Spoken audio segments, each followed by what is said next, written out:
Hello friends, welcome back to my YouTube channel. आप सब अच्छे होंगे, हम यही उम्मीद करते हैं।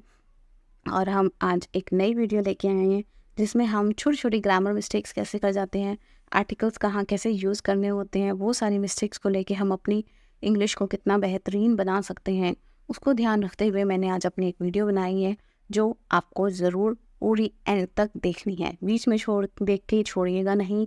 और जिन्होंने हमारा चैनल अभी तक सब्सक्राइब नहीं किया है, प्लीज़ उसे जाके सब्सक्राइब करें और बेल बटन को दबा के ऑल की नोटिफिकेशन को क्लिक करें सो दैट कि आप हमारी कोई भी वीडियो मिस ना करें और हर वीडियो को आप देख सकें। Friends, let's start our video. I will take care of it. ये हमारा एक बेसिक वर्जन होता है कि हमें ये बताना होता है कि हम इसका ध्यान रखेंगे या हम इस चीज़ का ध्यान रखेंगे। आई एम ऑन इट, ये इसका एडवांस है जो क्विकली आप किसी को आंसर करते हो कि आई एम ऑन इट, मतलब मैं इसका ध्यान रखूंगा या मैं इस चीज़ को देख रहा हूँ। ये किसी लिविंग या नॉन लिविंग थिंग के रिलेशन में आप कहीं पे भी यूज़ कर सकते हैं, डिपेंडिंग ऑन क्या है वो। किसी का ध्यान रखना है, किसी काम से रिलेटेड है, किसी इंसान से रिलेटेड है, उसके अकॉर्डिंग आप इसको यूज़ करेंगे और इसके मीनिंग को डिराइव करेंगे। जब आपको कोई कहता है कि I am on it, it means कि वो इसका ध्यान रखेगा, ये उसका कहने का मतलब है। आपको इस चीज़ को ऐसे समझना है। I am leaving means basic कि मैं जा रहा हूँ। I am of advance version है कि मैं जा रहा हूँ, मेरा टाइम हो गया, मेरी छुट्टी का टाइम हो गया, या मेरा वर्किंग आवर्स ख़त्म हो गए, या मेरा ड्यूरेशन जो टाइम वर्क का था वो ख़त्म हो गया यहाँ से। I am of from this place, कि यहाँ तक, यहाँ इससे मेरा इतना हो गया, बस यहीं तक था मेरा। इस जगह पे, इस प्लेटफॉर्म पे काम करने का मेरा इतना ही ड्यूरेशन लिखा था जो मेरा हो गया है। कोई भी ऐसे बोलता है ऑफ, तो आप उसको ऐसे डिराइव करेंगे कि वो क्या कहना चाह रहा है, कि वो उस प्लेस से जा रहा है, उस काम को छोड़ रहा है या उस चीज को छोड़ रहा है। I will take part in it, मतलब बेसिक वर्जन कि मैं इस चीज़ का मैं हिस्सा बनूंगा या इस चीज़ का हिस्सा लूंगा। डांस कंपटीशन है, कोई और कंपटीशन है, एजुकेशन के लिए है। एडवांस वर्जन इसका है कि आई एम इन, मैं इसमें हूँ, मैं इसका पार्ट बन चुका हूँ। इतने बड़े सेंटेंस को आप शॉर्ट फॉर्म में सिर्फ आई एम इन बोल के कह सकते हैं या अपनी मीनिंग को समझा सकते हैं, अपनी बात को। या आपको कोई ऐसा कहता है तो आप उसे समझ सकते हैं कि वो क्या कहना चाह रहा है इससे।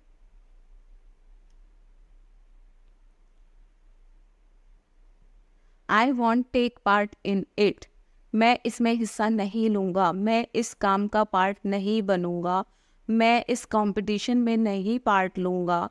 उसको आप एडवांस तरीके से ऐसे भी कह सकते हैं कि आई एम आउट, मैं इसमें नहीं हूँ। कई लोगों को आपने कहते हुए सुना होगा काउंट मी आउट, कि मुझे काउंट मत करना, मैं इस काम में इन्वॉल्व नहीं होऊंगा।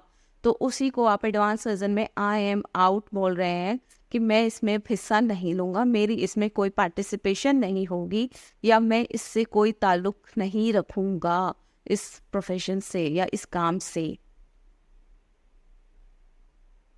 Text me when you get free, basic version ये है कि जब आपको समय मिले मुझे मैसेज करके बताइएगा।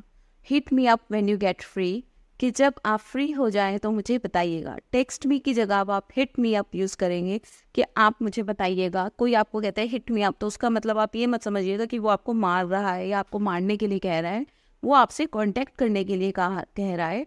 टेक्स्ट मी और हिट मी अप हमने कॉन्टैक्ट वर्जन को यूज़ कर मीनिंग समझाने के लिए इसके रेफरेंस में हमने यूज़ किया है, कॉन्टेक्ट के रेफरेंस में, कि आप उनसे जब आप फ्री हो जाए, आपको समय मिल जाए, आप उनसे बात कर लीजिएगा। Let's talk about it later, basic version की हम इसके बारे में बाद में बात करेंगे। Let's put a pin in it for now, अभी के लिए हम इसे रोक देते हैं। डायरेक्ट और इनडायरेक्ट बात है ये कि डायरेक्टली तो हमने बोल दिया let's talk it about it later, किसके बारे में हम बाद में बात करेंगे। Let's put a pin in it for now, इसके अंदर हम पिन लगा देते हैं, मतलब इस बात को हम अभी रोक देते हैं। अभी के लिए हम इस बारे में बात नहीं करेंगे, अभी हम इस पे कोई चर्चा नहीं करेंगे। ये आपका एक एडवांस तरीका है बात करने का। Can I come to your place, क्या मैं आपके घर पे, आपकी जगह पे आ सकता हूँ। Can I drop by your place, ये एक एडवांस है कि क्या मैं आपकी जगह, आपकी office, work station, work place, आपकी शॉप, कुछ भी जगह है वहाँ आ सकता हूँ आपसे मिलने के लिए। अगर कोई आपको ऐसे कहता है तो ड्रॉप का मतलब छोड़ना या गिराना नहीं होता। आजकल हम इसे ऐसे भी यूज़ करते हैं। आई डिसएग्री, मैं आपसे सहमत नहीं हूँ। किसी भी बात पे मैं आपसे सहमत नहीं हूँ। कोई कन्वर्सेशन है, कोई बिजनेस प्रपोजल है, कोई भी कम्युनिकेशन आप कर रहे हो, तब आप कहते हो आई डिसएग्री। आपने लोगों को सुना होगा not in my books. Not in my books means कि मेरी नॉलेज में नहीं, या मैं उससे ताल्लुक़ नहीं रखता हूँ, मैं उससे सहमत नहीं करता हूँ। नॉट इन माई बुक्स से मतलब ये नहीं कि आपकी बुक्स में वो चीज़ नहीं है। बुक्स इन द सेंस कि आप उससे सहमति नहीं रखते हो, आप उसके साथ बिल्कुल भी एग्री नहीं हो, इसलिए आपने ऐसे बोला नॉट इन माई बुक्स।